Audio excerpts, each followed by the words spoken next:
नमस्ते। छोटी सी बात करनी कन्यादान के बारे में जो नई कंट्रोवर्सी आई है। तो कन्यादान के बारे में जो एडवर्टीजमेंट चली है मान्यवर की, उन्होंने कहा है कि मैं क्या कोई वस्तु हूं कि मुझे दान दिया जाएगा। बेटा आलिया भट्ट, आपको पता ही नहीं है, वस्तु का दान देते ही नहीं कभी। शादी जिस तरह से होती है कि आप लड़के को परख के उसको आप कुछ दे रहे हो, तो शादी के टाइम पे उपहार भी तो देते हैं, अंगूठी भी तो देते हैं, दहेज में कभी कभी कुछ लोग गाड़ी भी तो देते हैं। वो दान नहीं देते ना, उसे दान नहीं कहते ना। वस्तु का दान होता नहीं है। वस्तु का दान तब होता है कि मुझे अपनी साइकिल प्यारी है, लेकिन जिस आदमी का पेट उस साइकिल के ऊपर निर्भर है, उसके लिए साइकिल की जरूरत भी बहुत ज्यादा है, अहमियत भी बहुत ज्यादा है। तब मैं साइकिल उसे दान दे दूंगा ताकि वो उस साइकिल को बहुत ज्यादा वैल्यू देगा। तो ऑब्जेक्ट शायद जिंदा ना हो, साइकिल जीवित वस्तु नहीं है, लेकिन उसकी जो अहमियत है उससे बहुत ज्यादा अहमियत उसे मिलेगी उस आदमी के पास, क्योंकि उसकी पूरी जिंदगी उसके ऊपर डिपेंडेंट हो सकती है। विनोबा भावे ने एक भूदान आंदोलन चलाया।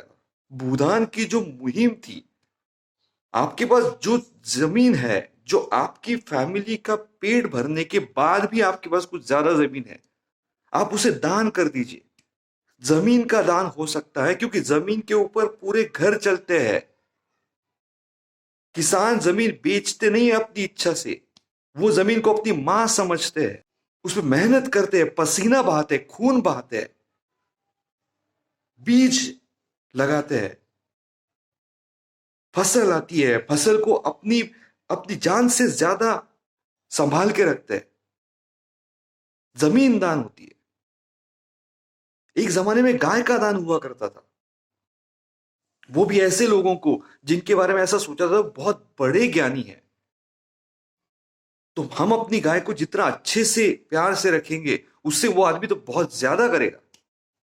बहुत पुराने जमाने में बड़े बड़े राजा हुआ करते थे, वो अपने बच्चों के लिए कोई गुरु ढूंढते थे और अपने बच्चों को उस गुरु को दान दे देते थे। दान देने के बाद वो बच्चा उस गुरु के घर में रहेगा, उसका सेवक बन के रहेगा, हर तरह से सेवा करेगा, पानी भर के लाएगा, अनाज जोतेगा, हर वो काम करेगा जो करने को बोला जाए, जूते चमकाएगा। लेकिन वो गुरु के पास जो ज्ञान है, वो ज्ञान पूरा हासिल करेगा। और जब ज्ञान पूरा हासिल करेगा, तब गुरु खुद आके बताएगा कि आपके बेटे ने मेरा पूरा ज्ञान खाली कर दिया। मेरे पास ज्ञान है, लेकिन वो सारा अब उसके पास है। अब उसे अपने पास रख के मैं उससे एक थोड़ी भी सेवा नहीं ले सकता, क्योंकि उस अधिकार तक पहुंच चुका है कि अब वो अपने आप में कुछ काम करे। फिर वो बच्चा वापस राजा के पास आता है और राजपुत्र बन के आगे वो पूरी किंगडम का पूरा कारोबार चलाता है, वो पूरा का पूरा लोगों की देखभाल करता है। ये दान है कि जो राजा ने उस गुरु को दिया था, लेकिन वस्तु के तौर पे नहीं दिया था। हमारी बहुत पुरानी ऐसी ऐसी भी एक परंपरा है ना कि जब सिख गुरु हुआ करते थे, गुरु तेग बहादुर, गुरु नानक साहब, तो कई घरों के पहला बड़ा बच्चा, जो बड़ा बच्चा है, उसे उनको दान दिया जाता था, गुरु तेग बहादुर को, गुरु नानक जी को। क्योंकि वो टाइम पे इन्वेजन ऐसे हुआ करते थे, मंदिर उजाड़ देना, लोगों की बस्तियों में आग लगा देना, लोगों की गर्दनें काटना, जहां औरत दिखी उसको उठा के लेके जाना, उसका रेप करना। इन सबसे बचाने के लिए वॉरियर्स तो चाहिए। तो गुरु तेग बहादुर, गुरु नानक जी ने बोला कि हम लोग लड़ेंगे इनके साथ, लेकिन वो लड़ेंगे कैसे? कुछ लोग तो उनके भी मरेंगे, तो उनकी संख्या कम होती जाएगी, तो ये लड़ाई कैसे बचेगी? कैसे फिर हमारी देश की औरतें कैसी इज्जत से बचेंगी?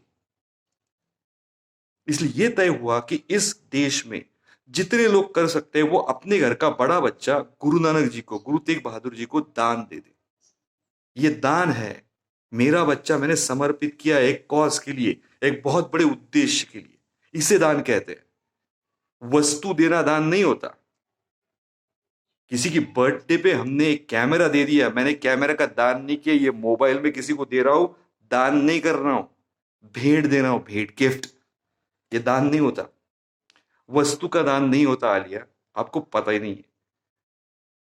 हिंदी फिल्मों में काम करती हो आप, आपको हिंदी का बेसिक दान शब्द का मतलब नहीं पता।